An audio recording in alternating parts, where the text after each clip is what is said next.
Hi friends అందరికీ. బావా చెప్పు. అది ఎండాకాలం దుక్కి చేసాం, నాగలతో దున్నినాం, ట్రాక్టర్తో 2 రేట్లు కొట్టించినాం. వర్షం పడ్డది, వర్షం పడ్డ తర్వాత పల్లీలు తయారు చేసినాం. ఎన్ని కిలోలు? ఎకరంన్నర ఉంటుంది ఇదంతా. ఎకరంన్నరకు 60 కేజీల పల్లీలు తయారు చేసినాం. వర్షాధారంతో పల్లీలు వేస్తాను. ఎన్ని రోజులకు వస్తుంది పంట? మొలుస్తుంది? 8 రోజులకు పల్లీలు మొలుస్తాయి. మొలిచిన తర్వాత దాన్ని గుంటక తీయాలి, అలుపు తీయాలి. తీస్తే 3 నెలల 15 రోజులకు పల్లి చేను అవుతుంది. దసరా వరకు పల్లికాయ తీస్తాం. ఎంతమంది కూలీలు పడతారు దీనికి? 20 మంది పడతారు, కానీ కూలీలతో బాగా దొరకలేదు, బాగా ఇబ్బంది అవుతుంది వర్షాకాలం కాబట్టి.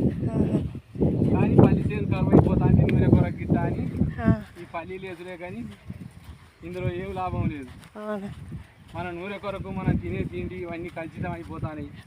మన మందం మనం పల్లీలు వేసుకొని, మన ఇంటి మందం మనం అందం పండించుకొని, మనం పండించుకున్న పంట మనం తినాలని ఈ పల్లీలు వేయడం జరుగుతుంది. ఇది దసరా వరకు మన చేతికి వస్తుంది పంట. అప్పటిదాకా కష్టపడుతూనే ఉండాలి రైతు అన్నది. ఇది ఎప్పటి నుండి వేస్తారులే? ఇది దున్నడం, వేయడం, పల్లీలు వేయడం పొద్దున స్టార్ట్ చేసినాం. పొద్దున్న 7 గంటలకు స్టార్ట్ చేసినాం. ఇప్పుడు మధ్యాహ్నం నిలబెట్టి అన్నం తినాలి, టైం అయింది. ఈ ఎకరంన్నర ఈ రోజే మొత్తం కంప్లీట్గా అయిపోతుందా వేయడం? కాదు, ఒకటే రోజు ఎకరం వేస్తాం. ఇక మన ఇంటి నాగలు కాబట్టి, ఇంటిది కాబట్టి ఒడవాలే. వర్షం వస్తున్నది, మళ్ళీ వర్షం వస్తే యాగం అవుతుందని అన్నం తినకుండా కూడా చేసుకుంటాను మనది కాబట్టి. మిగులుతుంది రేపటి వరకు, మనం రేపు మళ్ళీ వేసుకోవాలి. లాస్ట్ ఇయర్ ఈ పంట వేసిండ్రా? లాస్ట్ ఇయర్ ఎప్పుడైనా వేస్తాం మేము, మా అందరం ఎప్పటికీ వేసుకుంటూనే ఉంటాం. తర్వాత మొక్కతోనే వేస్తాం. పోయినసారి వేసినాం, పోయినసారి వేసి 70 రూపాయలు కిలో చొప్పున అప్పుడు దసరా పండుగ వస్తుంది కాబట్టి. అప్పుడు ఏమన్నా లాభం వచ్చిందా పల్లి పంటలో? ఏం లాభం అనేది ఏముండదు ఇంకా. ఏదో అంటే రైతు తగ్గుండి ఏం చేస్తాడని ఈ వేసుకునే మాత్రమే, కానీ పల్లి చేను మనం తినడానికి, నూనె తాగడానికి, పలహారాలకు, దీనికి దానికి మన ఆశపడ్డోళ్ళు ఉంటారు, చుట్టాలు ఉంటారు, పక్క వాళ్ళు ఉంటారు, వీళ్ళు వాళ్ళు ఉంటారు. పల్లికాయ అంటే 10 మంది ఆశపడతారు, వాళ్ళ కొరకు వేసుడు తప్ప ఇలా లాభం అనేది ఆశించేది ఏముండదు.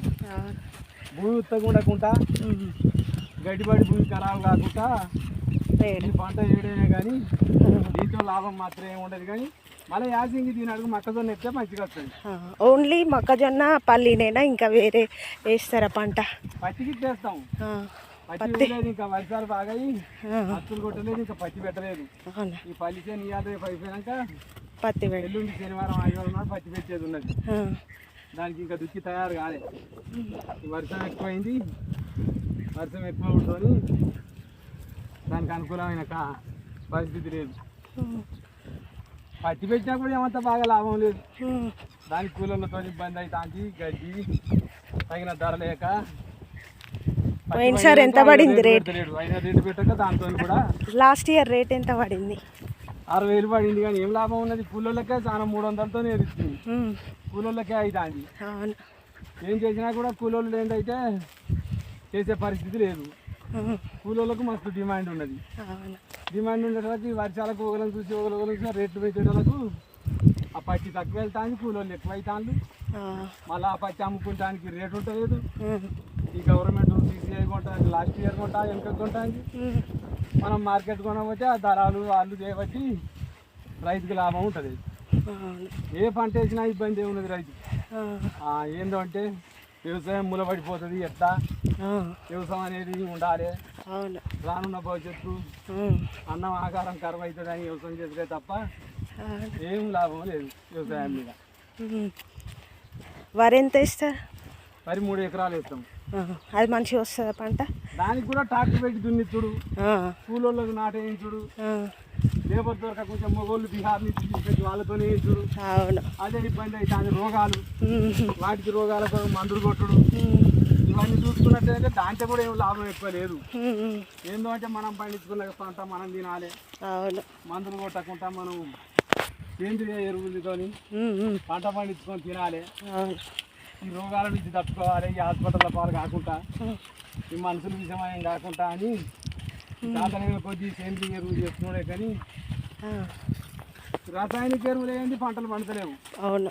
కొద్దిగా వాటిని తక్కువ చేసుకుంటా ఈ బర్రెల పెంట ఆవుల పెంట ఇలాంటివి పోసుకుంటా పంట పండిస్తారు. మేమైతే పండించుకుంటా వస్తున్నాం.